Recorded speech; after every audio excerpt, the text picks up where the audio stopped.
Hello students, welcome to our YouTube channel V2 maths classes. मैं Durgesh Joshi. Students, आज हमारा complex analysis का एक इम्पॉर्टेंट चैप्टर है जिसका नाम है जीरोज़ एंड सिंगुलरिटीज़। तो आइए स्टूडेंट्स, कुछ डेफिनेशंस हैं, पहले हम उसको देख लेते हैं। The zeros of an analytic function. तो यहाँ पर इसकी डेफिनेशन है, the value of z for which the analytic function fz becomes zero is said to be zero of fz।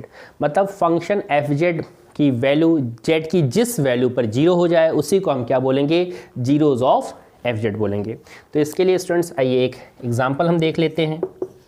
जैसे सपोज दैट हमने फंक्शन fz इस तरह से कंसिडर कर लिया कि z+1 और z-2 अपॉन में z² + 3 है। तो यहाँ पर फंक्शन fz किन पॉइंट्स पर जीरो हो सकता है? तो यहाँ पर देखिए, तो हम लिखेंगे जीरोज़ ऑफ fz आर। तो देखिए यहाँ पर z अगर इक्वल टू -1 हो जाए और z +2 हो जाए तो फंक्शन की वैल्यू जीरो हो सकती है। तो देखिए -1 रखने पर ये जीरो हो जाएगा और +2 रखने पर भी ये जीरो हो जाएगा। तो यहाँ पर z की वो वैल्यूज़ जो हैं जिस पर फंक्शन जीरो हो सकता है तो वो है -1 और +2। ठीक है स्टूडेंट्स, अब नेक्स्ट जो डेफिनेशन है हम उस पर आते हैं। तो singularities of an analytic function या singular points of an analytic function भी बोलते हैं इसको। तो देखिए, the points where an analytic function fails to be analytic are called singularities और सिंगुलर पॉइंट्स। मतलब कि ऐसा पॉइंट जहां पर एनालिटिक फंक्शन एनालिटिक ना बन पाए, मतलब कि वो फेल हो जाए एनालिटिक होने से, तो ऐसे पॉइंट्स को ही हम सिंगुलरिटीज़ भी बोलते हैं या सिंगुलर पॉइंट्स भी बोलते हैं। तो स्टूडेंट्स आइए इसका एग्जांपल देखते हैं। तो यहाँ पर सपोज दैट आपने एक एग्जांपल लिया fz = sin 1/z। तो यहाँ पर ये फंक्शन हम कह रहे हैं कि इज नॉट एनालिटिक है एट z = 0 पर। बिकॉज अगर हम z = 0 ले लेंगे तो ये वैल्यू क्या बन जाएगी, fz की वैल्यू क्या आ जाएगी, sin इन्फिनिटी। और sin इन्फिनिटी आप डिफाइन नहीं कर सकते। वैसे तो sin थीटा -1 और +1 के बीच में ऑसिलेट करता है, बट sin इन्फिनिटी एक डिफाइंड वैल्यू नहीं आ पाएगी। ठीक है, तो हम यहाँ पर बोलेंगे कि सो z = 0 is a singularity of fz is a singularity of function fz। Students, next है हमारा टाइप्स ऑफ सिंगुलरिटीज़। तो स्टूडेंट्स, 2 टाइप्स ऑफ सिंगुलरिटीज़ होती हैं, isolated and non isolated singularities. तो आइए देखते हैं इसकी डेफिनेशन क्या है। Let z = a be a singularity of fz and if there is no other singularity within a small circle surrounding the point z = a, then this point is said to be an isolated singularity and otherwise it is termed as non-isolated singularity। तो students, इसका मतलब ये है कि अगर हमारे पास function fz के लिए अगर सिंगुलर पॉइंट देखें या सिंगुलरिटी देखें तो वो है z = a। से सपोज कर लिया हमने कि फंक्शन fz का सिंगुलर पॉइंट क्या है, z = a है। और अगर इस पॉइंट के z = a पॉइंट के चारों ओर अगर हम एक छोटा सा सर्किल ले लें, मतलब स्मॉल सर्किल ले लें, मतलब कि हम ये कहना चाह रहे हैं कि पॉइंट a के नेबरिंग पॉइंट में कहीं पर भी अगर कोई सिंगुलर पॉइंट नहीं मिलता है तो फंक्शन fz के लिए जो पॉइंट z = a है वो इसके लिए क्या बोला जाएगा, आइसोलेटेड सिंगुलरिटी बोला जाएगा। अदरवाइज वो क्या बोला जाएगा, नॉन आइसोलेटेड सिंगुलर पॉइंट बोला जाएगा। तो स्टूडेंट्स, इसको एक एग्जाम्पल से हम समझते हैं। देखिए, सपोज हम fz एक फंक्शन ले रहे हैं z+1 अपॉन में z-1 z-2। तो the above function fz is analytic everywhere except z = 1,2। मतलब z = 1 और 2 पर ये फंक्शन आपका क्या होगा, एनालिटिक नहीं होगा। Also there are no other singularities of F Z in the neighbourhood of these points. अब इन पॉइंट्स के नेबरहुड में भी हमें इस फंक्शन के लिए कोई भी सिंगुलरिटी नहीं मिलेगी, क्योंकि इसका नेबरिंग पॉइंट क्या होगा, 1 का नेबरिंग पॉइंट, वैसे तो 2 तो आ ही चुका है, 1 का नेबरिंग पॉइंट क्या होगा, 0 होगा, -1 होगा, और इसी तरह से 2 के लिए अगर हम देखें तो 3 होगा, 4 होगा। तो इन पॉइंट्स पर भी फंक्शन कहीं से भी एनालिटिक मतलब सिंगुलर पॉइंट्स उसके नहीं निकल पा रहे हैं। तो इसका मतलब ये जो पॉइंट z=1 और 2 है, ये आपके पॉइंट्स क्या होंगे, आइसोलेटेड सिंगुलरिटी में आ जाएंगे, ठीक है। और अगर इसके नेबरिंग पॉइंट्स होते तो वो क्या हो जाते, नॉन आइसोलेटेड सिंगुलरिटी में आ जाते हैं, ठीक है स्टूडेंट्स। देन देखिए अब ये जो है नेक्स्ट आपका principal part of F Z at the isolated singularity z=a। तो z=a के लिए principal part of F Z क्या होगा, तो देखो बाय लॉरेंट्स थ्योरम हमने पढ़ा था कि एफ जेड इक्वल टू जो इसका रिजल्ट है समेशन n इक्वल टू 0 से infinity a n z minus a to the power n plus summation n equal to 1 से infinity b n z minus a to the power minus n। जहां पर जो हमारे पास contour या circle की हम बात कर रहे थे वो क्या था, 0 से r के बीच में लाई कर रहा था। तो यहां पर जो second term in the right side है, दैट मींस राइट साइड का सेकंड टर्म, दैट मींस ये वाला टर्म जिसमें z minus a to the power minus n है, मतलब bn वाला टर्म, ये जो टर्म है is called principal part of F Z. तो ये क्या कहलाता है, principal part of F Z कहलाता है। तो फर्स्ट पार्ट क्या कहलाता है, फर्स्ट पार्ट जनरल पार्ट कहलाता है।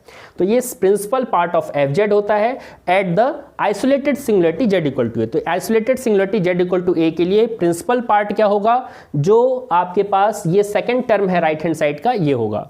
अब प्रिंसिपल पार्ट क्यों बताया जा रहा है स्टूडेंट्स, यहां पर प्रिंसिपल पार्ट से ही आपके 3 केसेस अराइज होंगे, जिसमें आप 3 तरह की सिंगुलरिटीज देखेंगे। एक है रिमूवेबल सिंगुलरिटी, दूसरा है पोल, और थर्ड है इसेंशियल सिंगुलरिटी। तो आइए स्टूडेंट्स अब इसके बारे में हम डिस्कस करेंगे। केस है रिमूवेबल सिंगुलरिटी। तो इसमें इसकी डेफिनेशन क्या है, if the principal part of F Z contains no terms that means bn equal to 0 for all n। That means जो प्रिंसिपल, जो लॉरेंट्स सीरीज आप देख रहे थे उसमें जो प्रिंसिपल पार्ट था उसमें उसकी ही वैल्यू अगर 0 हो जाए, दैट मीन्स bn 0 हो जाए, then the singularity z=a is called removable singularity of F Z. तो z=a जो है वो क्या हो जाएगी, आपकी रिमूवेबल सिंगुलरिटी हो जाएगी। इन दैट केस या in this case F Z equal to केवल इतना लिखा जाएगा, समेशन n इक्वल टू 0 से infinity a n z minus a to the power n। Alternate definition क्या है वो भी देख लेते हैं students. A singularity z=a is called a removable singularity of F Z if limit z tends to a F Z exist finitely. मतलब कि अगर हम लिमिट लगा लें फंक्शन पे z टेंड्स टू a तो वो क्या देना चाहिए, रिजल्ट उसका वो एग्जिस्ट करना चाहिए और वो फाइनाइट वैल्यू देनी चाहिए। जैसे एक एग्जांपल लेते हैं कि F Z equal to sine Z upon Z है, वेल नोन एग्जांपल है, जैसा कि आपने पहले भी देखा था इसमें कि limit z tends to 0 sine Z upon Z हम करेंगे तो इसकी वैल्यू क्या आती है, 1 आती है। तो 1 एक फाइनाइट वैल्यू है और ये एग्जिस्ट भी कर रही है, तो सो z=0 यहां पर क्या होगी, रिमूवेबल सिंगुलरिटी। हमारा सेकंड पॉइंट है पोल। तो यहां पोल की डेफिनेशन है if bn=0 for all n greater than m that means the principal part contains a finite number of terms से m then the singularity z=a is called a pole of order m। Singularity z=a को हम क्या आपको बोलेंगे, यहाँ पर पोल बोलेंगे, उसका ऑर्डर क्या हो जाएगा, m ऑफ एफ जेड। मतलब फंक्शन एफ जेड के लिए जो सिंगुलरिटी है उसे पोल बोला जाएगा और उसका ऑर्डर क्या हो जाएगा, m हो जाएगा। इसको एक न्यूमेरिकल वैल्यू से समझते देखिए स्टूडेंट्स, अगर हम यहाँ पर n की वैल्यू 10 ले लें और m को 9 ले लें, दैट मीन्स b9 तक तो हमें वैल्यू मिलेगी, लेकिन जैसे ही b9 के बाद हम आगे बढ़ेंगे b10 तक जाएंगे तो bn की वैल्यू क्या हो जाएगी, 0 हो जाएगी। मतलब प्रिंसिपल पार्ट आपका खत्म हो जाएगा वहीं पर। तो यहाँ पर ऐसी सिंगुलरिटी के लिए उसका ऑर्डर क्या हो जाएगा, उसको हम पोल बोलते हैं और उसका ऑर्डर क्या हो जाएगा, वहां पर 9 हो जाएगा। यही यहाँ पर आपको डिफाइन किया जा रहा है। अब a pole of order 1 is called a simple pole. अब ऐसा कोई पोल होगा जिसका ऑर्डर 1 होगा, उसको हम क्या बोलेंगे, सिंपल पोल बोलेंगे। तो एग्जांपल्स यहाँ पर हम आपको एक एग्जांपल्स दे रहे हैं, देखिए उसके लिए।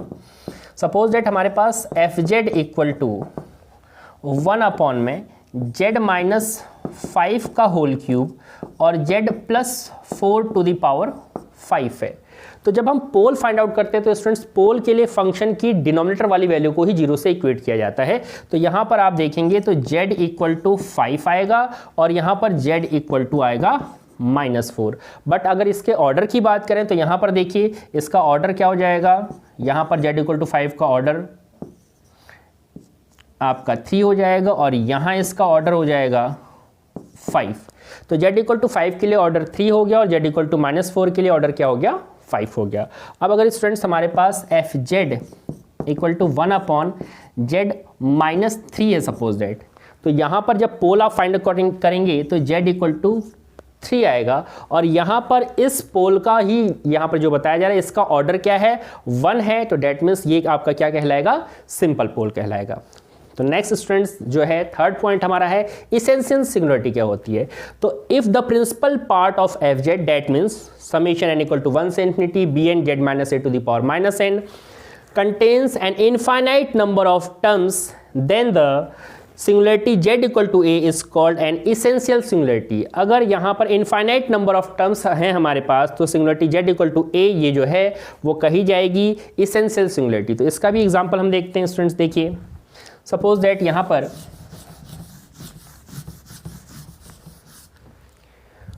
हम एक फंक्शन ले रहे हैं F Z equal to E to the power 1 over Z. तो इसको अगर हम इसकी सीरीज अगर हम ओपन करें तो ये हो जाएगा 1 प्लस 1 अपॉन जेड, फिर 1 upon Z square into 2 factorial, फिर plus 1 upon Z cube into 3 factorial, plus 1 upon Z to the power 4 into 4 factorial plus up to so on.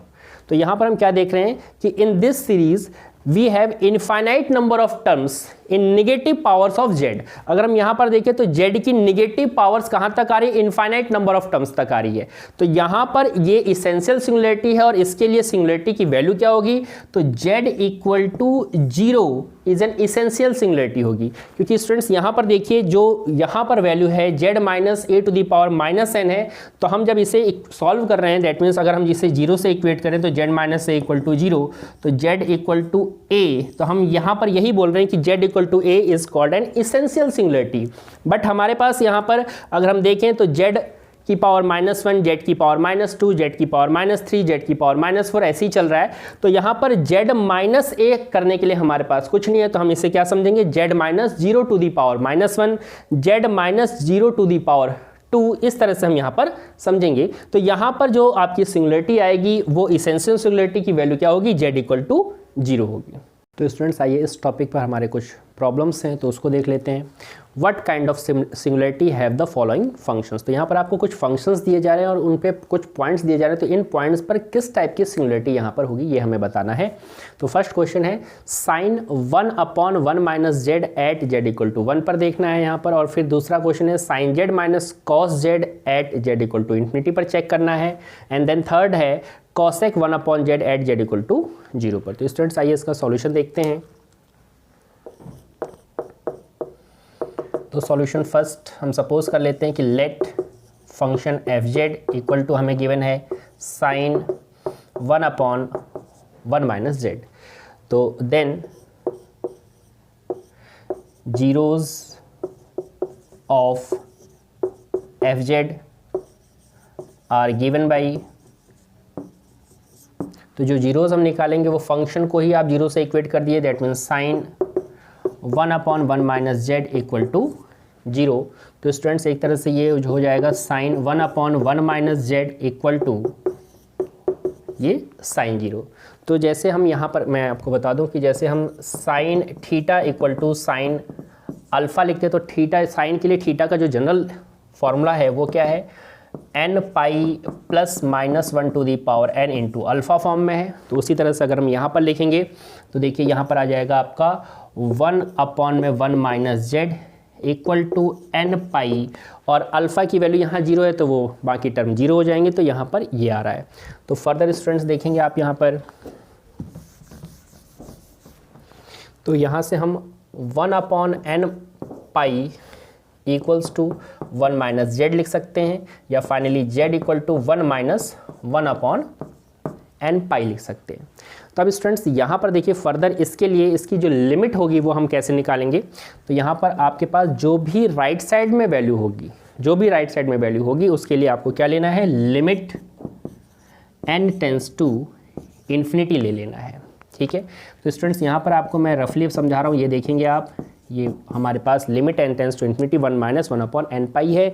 जैसे ही हम यहाँ पर लिमिट अप्लाई करेंगे तो 1 minus 1 upon infinity, that means 1 minus 0। तो इसकी जो लिमिट आ रही है वो क्या आएगी, 1 आएगी। डेट मीन्स जेड की वैल्यू 1 है, इसीलिए यहाँ पर जेड इक्वल टू 1 गिवन है। तो हम यहाँ लिखेंगे, यहाँ पर आप डिफाइन कर देना कि therefore Z equal to 1 is the limit of these zeros,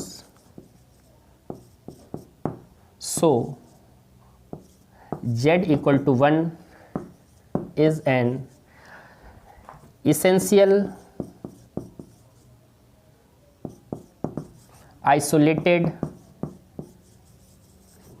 singularity। तो यहाँ पर z इक्वल टू 1 हमारे लिए क्या है, इसेंशियल आइसोलेटेड सिंगुलरिटी है। तो यहाँ पर सिंगुलरिटी का काइंड क्या है, इसेंशियल आइसोलेटेड सिंगुलरिटी। तो स्टूडेंट्स अब हम सेकंड क्वेश्चन में देखते हैं। इसी तरह से देखिए सेकंड क्वेश्चन हमारा है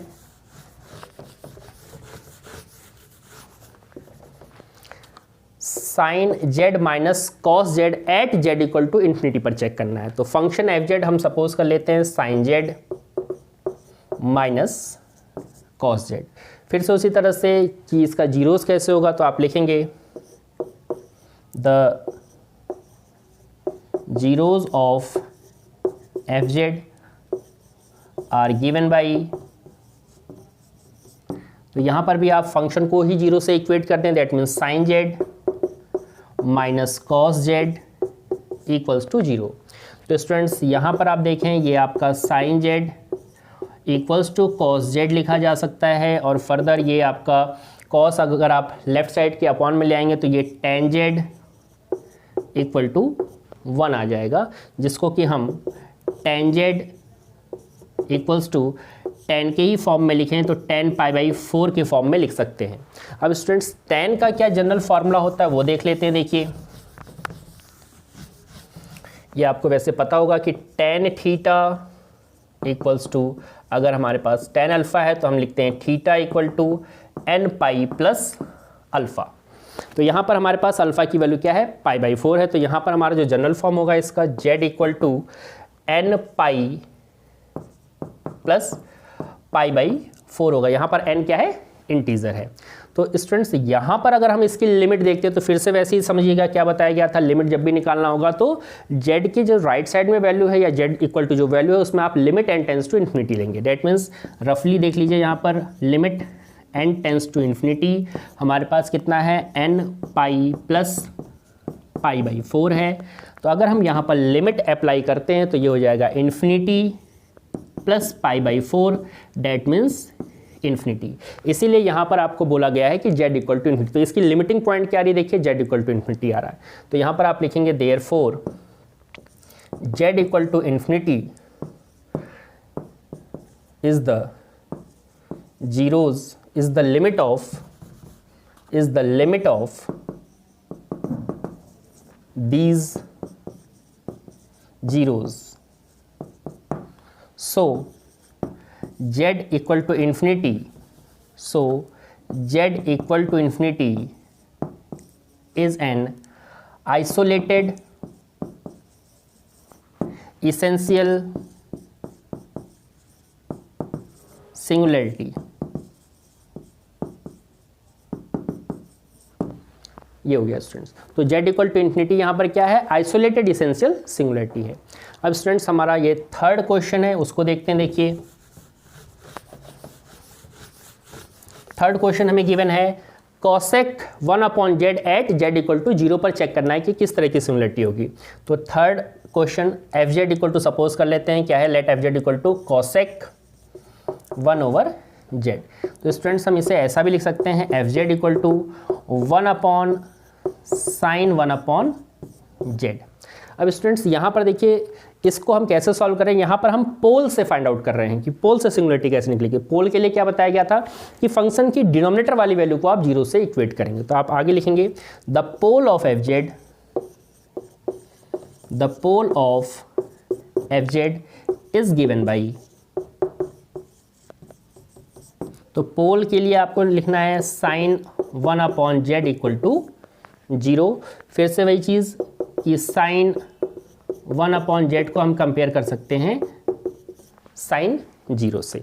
और अभी आपने देखा था कि साइन के लिए जो इसका जनरल फॉर्म था साइन थीटा का, वो फॉर्मूला हम यहाँ पर यूज़ करेंगे।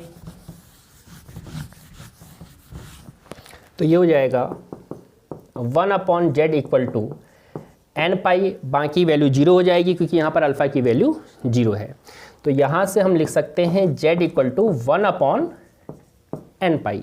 अब इस पोल के लिए लिमिट अगर हमें देखनी होगी तो फिर से वही कंडीशन है कि जो भी z की वैल्यू है उसको आप n टेंड्स टू इन्फिनिटी से करके निकालेंगे। तो देखिए जैसे यहाँ पर limit n tends to infinity n pi के लिए अगर आप सॉल्व करेंगे तो वैल्यू सीधे सीधे क्या आएगा रिजल्ट यहाँ पर, सॉरी 1/n पाई के लिए सॉल्व करेंगे तो ये 1/infinity दैट मीन्स 0 आ जाएगा। तो यही चीज़ यहाँ पर आपको दी जा रही है। तो यहाँ पर आप लिखेंगे therefore z equal to 0 is the limit of these poles। So यहाँ पर स्टूडेंट्स मैं एक चीज़ आपको बता दूँ, यहाँ पर आपको अभी नोट करवाऊंगा कि पोल के लिए जब भी हम फाइंड आउट करते हैं तो जो पोल की वैल्यू या लिमिट पॉइंट आती है वो हमेशा क्या होती है, नॉन आइसोलेटेड सिंगुलरिटी होती है। तो यहाँ पर आप लिखेंगे so z equal to 0 is an non isolated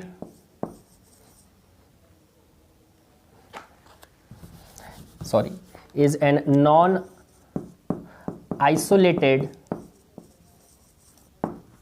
singularity। तो यहाँ पर स्टूडेंट्स ये थर्ड क्वेश्चन भी हमारा कंप्लीट हुआ कि z इक्वल टू 0 पर हमें कैसे सिंगुलरिटी मिल रही है, नॉन आइसोलेटेड सिंगुलरिटी मिल रही है। तो यहाँ पर आप जो मैं कह रहा था वो उसे नोट कर लेंगे कि limit point of pole is always non-isolated singularity।